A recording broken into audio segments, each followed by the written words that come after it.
Oha! Oha! Kawan-kawan, ahli-ahli yang berhormat, kawan kita dari Korea yang datang jauh beribu-ribu batu untuk datang ke Bintulu tu, yang sama-sama dengan kita. Saya sebut nama sidak Korea tu, namanya berbelit-belit bah, susah nak menyebut nama. Your Excellency Mr. Cho Byung-jae, Honorable Lee Jin-book, Member of National Assembly Republic of Korea, tu ahli parlimen kata kita, Lee Jin-book, Park Yong-cha, Chairman of Teng Kwang and Hukem, distinguished guests, ladies and gentlemen. Orang Korea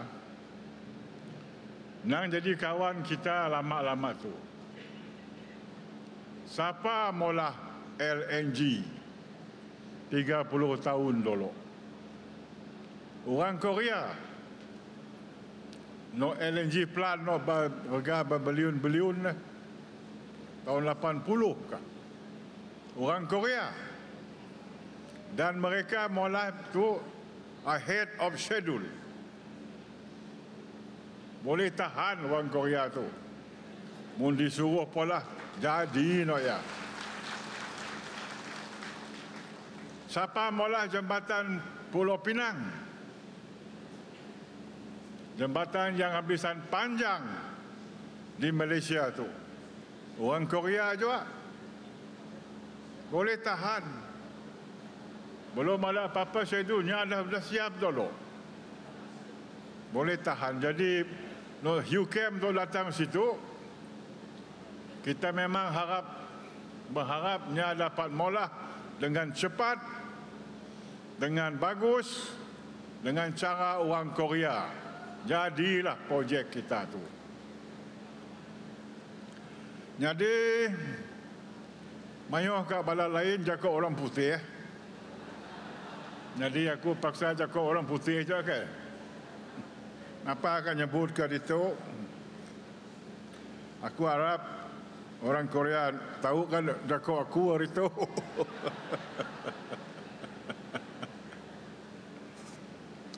Kita ingin mengucap, I would like to first of all thank you, Kim, yang sudi menyebutkan saya untuk memecah tanah bagi projek mereka, iaitu Hukem Malaysia Berhad di Bintulu.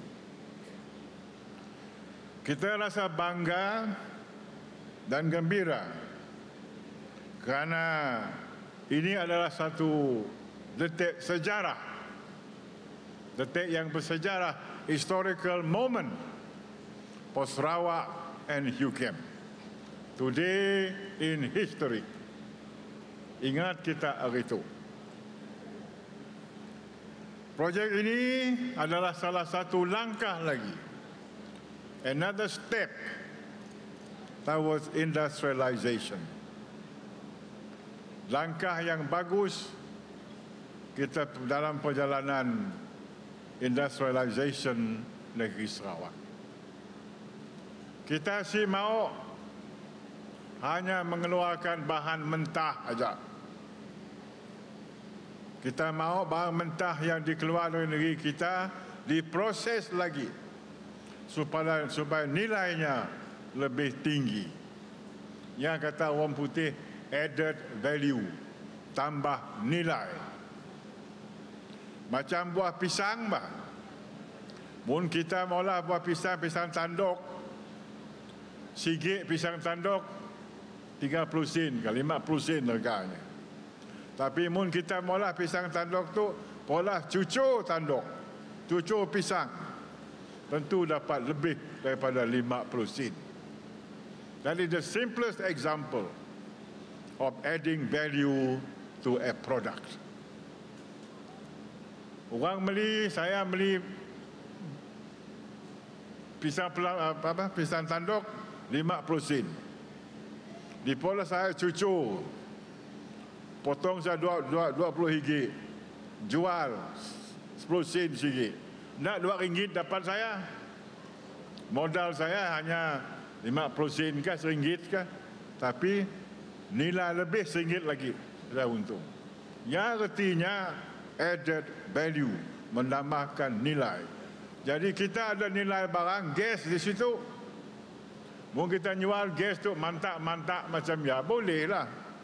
Tapi mau kita proses lagi gas tu jadi amonia, jadi petrochemical ke apa ke, akan bertambah nilai. Ialah pola UKM di Bintulu tu. That is what they are doing. Kita di Sarawak aspires to be developed state tahun 2020. Lebih kurang 5 tahun lagi. Ini adalah kehendak yang penting kerana kita hanya dapat ada 5 tahun lagi nak sampai di siang. Jadi kena kita nak sampai di siang, salah satu langkah ialah industrialization. Baru dapat ya. Mun kita senantiasa ngeluar barang mentah aja, lambat pembangunan kita. Kata oleh Abang Tengah tadi, benar juga. Ekonomi kita tu di Malaysia tu, di negeri Sarawak tu, adalah yang terbesar dalam Malaysia selepas Selangor dan Federal Territory. Terbesar, the third largest economy in Malaysia after Federal Territory and Selangor. Our gross national product, 78.6 billion. Kita telah berjaya sebanyak sedikit to diversify and broaden our economy from agriculture kepada manufacturing and services. Jangan nanam pokok aja. Kita mau manufacturing and services. The contribution of the services sector was the largest at 37.6%, followed by manufacturing 26.6%, and so on. Agriculture now accounts for only 11.2%. In order to expand our economy further, we need to add more value or deepening our economic activities in all sectors of the economy. Ialah sebabnya kita menjemput pelaburan asing, negeri-negeri luar, syarikat luar negara kita, to invest in Sarawak. Kadang-kadang kita ada teknologi, kita ada bahan mentah, tapi kita tahu teknologinya. Orang dari luar negeri itu ada bahan mentah, tapi ada teknologi. Jadi kita kawinkan dua-dua ya. Pengeluar bahan mentah dengan orang yang ada teknologi, dapatlah kita sama-sama menambah nilai produk kita.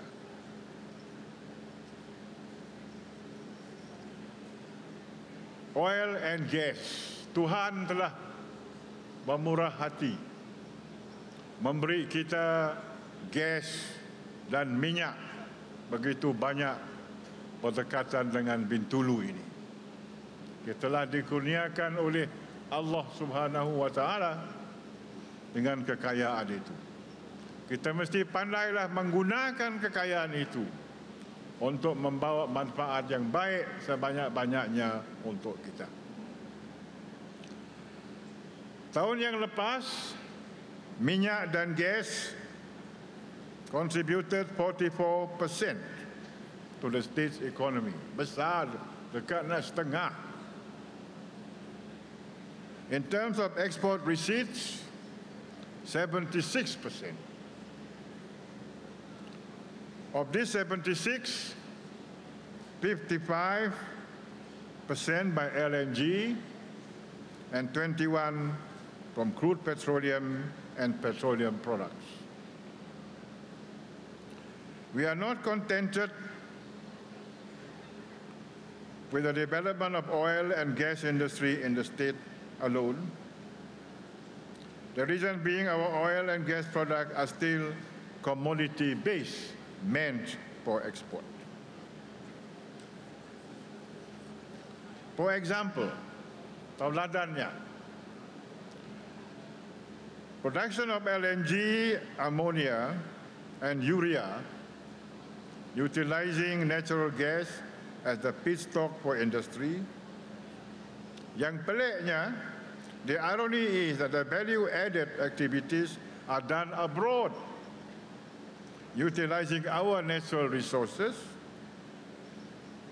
gas and raw material in our petrochemical industry.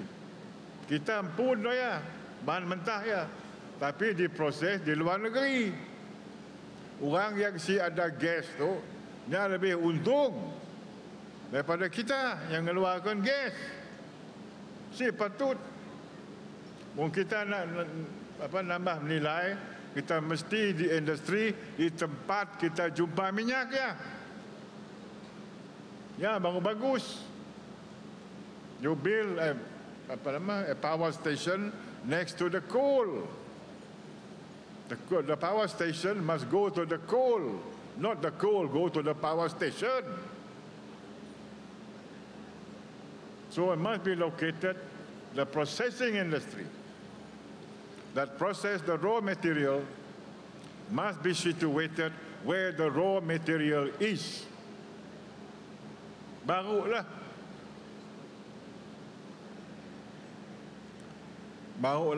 betul. So that is what we are trying to do, invite foreign investors to come here and process our raw material here in Bintulu, here in Sarawak, so that the value added will be retained here in Sarawak. We want to maximize oil and gas sector contribution to the state's economy. In doing so, we want Bintulu to be the petrochemical hub in Malaysia. We want to make this place, Bintulu and surrounding area, a petrochemical hub, center for petrochemical industry. Because this is where the oil is, this is where the gas is. Of course, there's some from Sabah, Terengganu, yes, but still ours is the biggest. And they keep on finding gas. We will intensify, therefore, in developing the high-value downstream product of oil and gas industries such as specialized and fine chemical.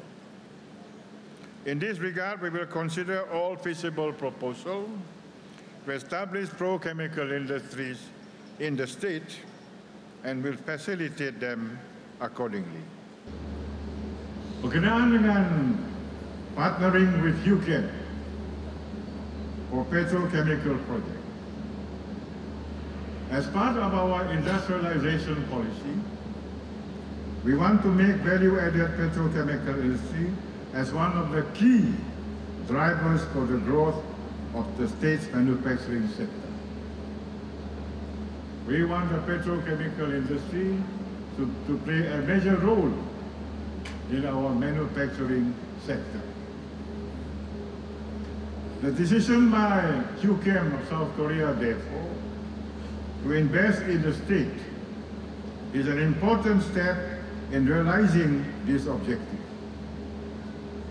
For that reason, we welcome You came to invest in Sarawak. Indeed, you are our partner or our brother, as you say, in developing the state of Sarawak as highlighted in your video. I quote, "Brothers, we fly together."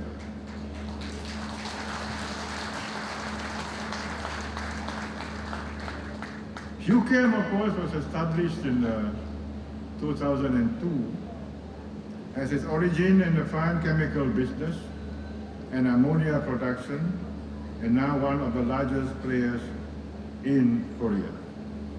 UCAM is an established company in their respective field. They are internationally recognized company. They are very reliable company. You can rely on them. This is not just $2 company or something. It's a real operating, established, good company. That is why we choose them. That is why they want to come here. The presence of UCAM, therefore, will further enhance our petro and fine chemical industry to include high value-added downstream production to establish itself for expansion into hybrid chemical industry. I was informed that UCAM's vision is to expand the current industry value chain, and to establish one of the largest chemical parks in ASEAN region to be sited in Sarawak. This will contribute significantly towards the state economic growth. They have future plans. They want to expand further. But let us go step by step. Don't go for 2 or 3 steps before you go to the first step. We do it step by step. Start with number 1 first. If you succeed with number 1, then you go to number 2. Don't start number 4 before you start number 1. So do it one by one. The state have a competitive advantage in the development of high value-added petrochemical, especially with the availability of natural gas as the feedstock. To show our support, we will endeavor to make available the supply of gas needed by UCAM to ensure its successful operation and the proposed UCAM chemical complex in Kudurong. For this reason, I have written to the Prime Minister himself. I have written a letter and spoken personally to the Prime Minister himself on this matter, and he has agreed that Petronas to supply natural gas to UCAM according to the principal agreement that we have signed with UCAM on 1st December of last year.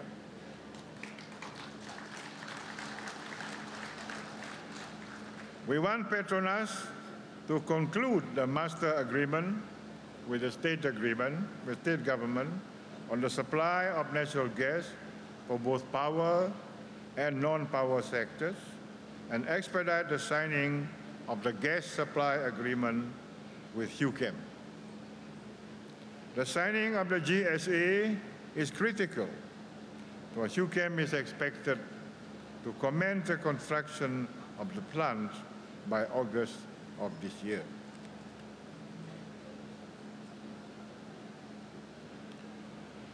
The proposed investment by UCAM in this high value-added petrochemical industry will create both business and employment opportunities in the state.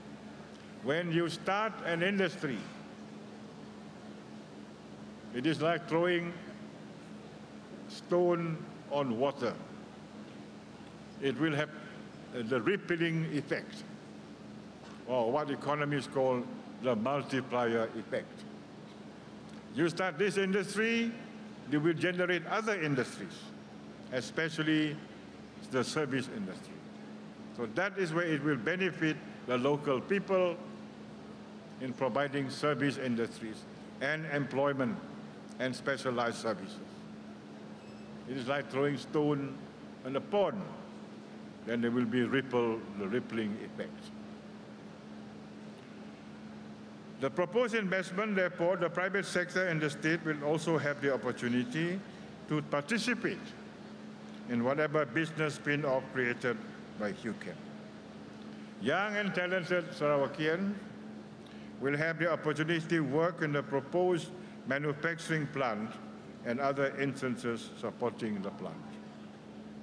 For this purpose, therefore, state government is also emphasizing technical and vocational education to ensure that there are enough skilled workers, especially technicians, to meet the workforce requirement of HUCAM.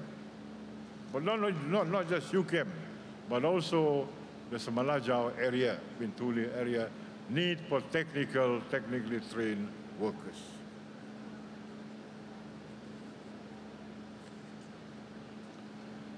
In conclusion, therefore, project is one of the mega projects that are being implemented to ensure rapid and sustainable economic growth in the state. We can rest assured to HUCAM that we will provide you the necessary assistance required to ensure the success of this project. Your success is our success. We have a mutual interest to see that both of us succeed in this project. When you succeed, we also succeed. And when we succeed, you also succeed.